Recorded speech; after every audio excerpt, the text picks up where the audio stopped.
ಬಗ್ಗೆ ಮಾತಾಡ್ತಾರೆ. ಏನಕ್ಕೆ ನೀವು ಕೂಡ ಅದ್ರ ಬಗ್ಗೆ ಒಂದು ತೋಟ ಕೊಡ್ತೀರಿ?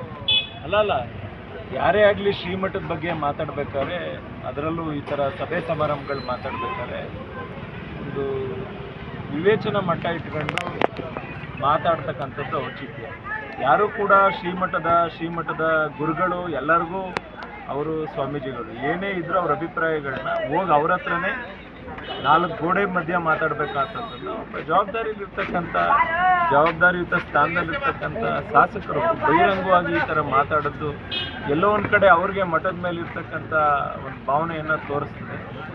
ಆಗಬಾರ್ದಾಗಿತ್ತು, ಆಗಿದೆ. ಮುಂದಾದರೂ ಕೂಡ ಅವರು ಔಚಿತ್ಯ ಇಟ್ಕೊಂಡು ಮಾತನಾಡಬೇಕು. ಶ್ರೀಮಠದ ಬಗ್ಗೆ ಮಾತಾಡಬೇಕಾದ್ರೆ ಯಾಕೆಂದರೆ ಮಠ 1800 ವರ್ಷ ಇತಿಹಾಸ ಇರ್ತಕ್ಕಂಥ ಮಠ. ಪರಮ ಪೂಜ್ಯ ಬಾಲಗಂಗಾಧರನಾಥ ಸ್ವಾಮೀಜಿಯವರು ಇವರನ್ನು ನೇಮಿಸಿ ಹೋಗಿರ್ತಕ್ಕಂಥದ್ದು, ಅವ್ರು ಹಾಕೊಟ್ಟಂಥ ಸನ್ಮಾರ್ಗದಲ್ಲಿ ಇವ್ರು ನಡೀತಾರೆ ಅನ್ನುವಂಥದ್ದು. ಅದೇ ರೀತಿ ಸ್ವಾಮೀಜಿಯವರು ಕೂಡ ನಡ್ಕೊಂಡು ಮಠವನ್ನು, ಸಮಾಜವನ್ನು ದೇಶದ ಉದ್ದಗಲಕ್ಕೂ, ಪ್ರಪಂಚದ ಉದ್ದಗಲಕ್ಕೂ ಕಟ್ಟುವಂಥ ಕೆಲಸ ಮಾಡ್ತಾ ಇದ್ದಾರೆ. ಆ ಶ್ರೀಯುತರು ಶ್ರೀಮಠದ ಗುರುಗಳು ಮತ್ತು ಕಾಲಭೈರವೇಶ್ವರರಿಗೆ ಒಳ್ಳೆ ಬುದ್ಧಿ. ಸರ್, ಈಗ ಯಾವುದೋ ವೇದಿಕೆ, ಬೇರೆ ವೇದಿಕೆ, ರಾಜಕೀಯ ವೇದಿಕೆಗಳಲ್ಲಿ ಈ ವಿಚಾರನ ಪ್ರಸ್ತಾಪ ಮಾಡಿಲ್ಲ.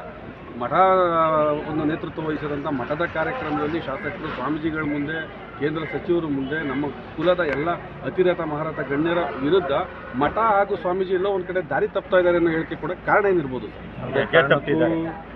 ಯಾವುದೇ ಕಾರಣಕ್ಕೂ ಶ್ರೀಮಠ ಮತ್ತು ಪರಮ ಪೂಜ್ಯ ಗುರುಗಳು ನಮ್ಮನ್ನೆಲ್ಲ ಸನ್ಮಾನದಲ್ಲಿ ಒಳ್ಳೆ ದಾರಿಲಿ ನಡಿಲಿಕ್ಕೆ ಮುನ್ನುಡಿ ಬರೀತಾರೆ ಹೊರತು ಮಠ ಯಾವತ್ತೂ ಒಳಿ ತಪ್ಪುವಂಥ ಕೆಲಸ ಮಾಡೋದಿಲ್ಲ. ಅದು ಯಾವ ವಿಚಾರದಲ್ಲಿ ಅವ್ರು ಹೇಳಿದಾರೋ ಗೊತ್ತಿಲ್ಲ. ಹಿಂದೆಲ್ಲ ಮಹಿಳೆಯರ ಬಗ್ಗೆ ಹೇಳ್ಬಿಟ್ರು, ರೈತರ ಬಗ್ಗೆ ಹೇಳ್ಬಿಟ್ರು.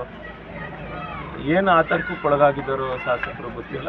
ಅವ್ರಿಗೆ ಶ್ರೀಮಠ, ಶ್ರೀ ಗುರುಗಳು ಒಳ್ಳೆಯ ಬುದ್ಧಿಯನ್ನು ಕರುಣಿಸಲಿ ಅಂತ ಭಗವಂತನಲ್ಲಿ ಪ್ರಾರ್ಥನೆ.